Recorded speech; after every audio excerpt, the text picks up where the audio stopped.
ఈ రోజుల్లో సొసైటీలో ఉన్న చాలామంది ఏదైనా ఒక కష్టం కానీ అవమానం కానీ వస్తే వాడే మొదటి డైలాగు, నేను ఎవరికి ఏం అన్యాయం చేయలేదు, నాకే పాపం తెలియదు, నేనంతా మంచే చేశాను,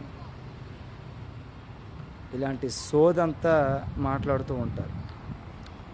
ఒకటి గుర్తుపెట్టుకోండి, నువ్వు నిజంగానే ఏ అన్యాయం చేయకపోతే, నువ్వు నిజంగానే ఏ పాపం చేయకపోతే, నువ్వు నిజంగానే ఏ తప్పు చేయకపోతే నీకు ఈ కష్టం అనేది రాదు. అవమానం రూపంలోనో ఒక కష్టం రూపంలోనో ఒకటి ఎదురయ్యింది అంటే నువ్వు ఎవరినో ఎప్పుడో ఏదో అవమానించి ఉండాలి, లేదా ఎప్పుడో ఎవరినో కష్టపెట్టి ఉండాలి. ప్రతిదీ life is reflection, reaction, resound of our thoughts and actions. మన జీవితం అనేది మనం చేసిన పనుల యొక్క రిఫ్లెక్షను, రియాక్షను, రీసౌండ్ మాత్రమే. గుర్తుపెట్టుకోవాలి. కష్టం వచ్చినప్పుడు భగవంతుడు నాకు అన్యాయం చేశాడు, వాళ్ళు అన్యాయం చేశారు, వీళ్ళు అన్యాయం చేశారని దైవ నింద చేయడం నీచుడి యొక్క లక్షణం. నీచుడైన వాడు ఏం చేస్తాడంటే, ఒక దుర్మార్గుడు, భ్రష్టుడు, దుష్టుడైన వాడు, దీనికి ఏజ్తో సంబంధం లేదు, చిన్న పెద్ద సంబంధం లేదు, ఎవడైనా నీచుడు అంటే ఎప్పుడైనా నీచుడే.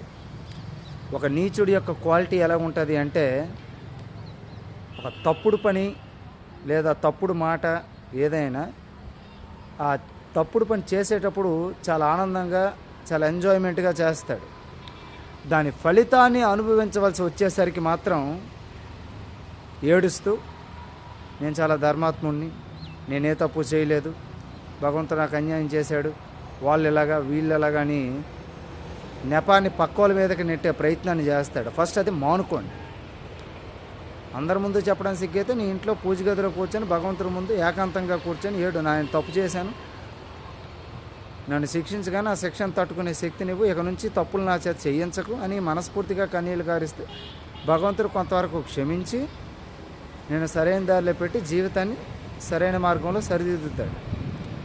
చేసిన తప్పుడు పనులన్నీ చేసేసి ఆ తప్పులకి ఫలితాన్ని అనుభవించవలసి వచ్చేసరికి మాత్రం మనం ఏదో ఒక ఉత్తముల్లాగా ఒక మహానటన నటిస్తే ఇతరులు ఎరుగకున్న ఈశ్వరుడు ఎరుగడా, ఆ భగవంతుడికి తెలీదా?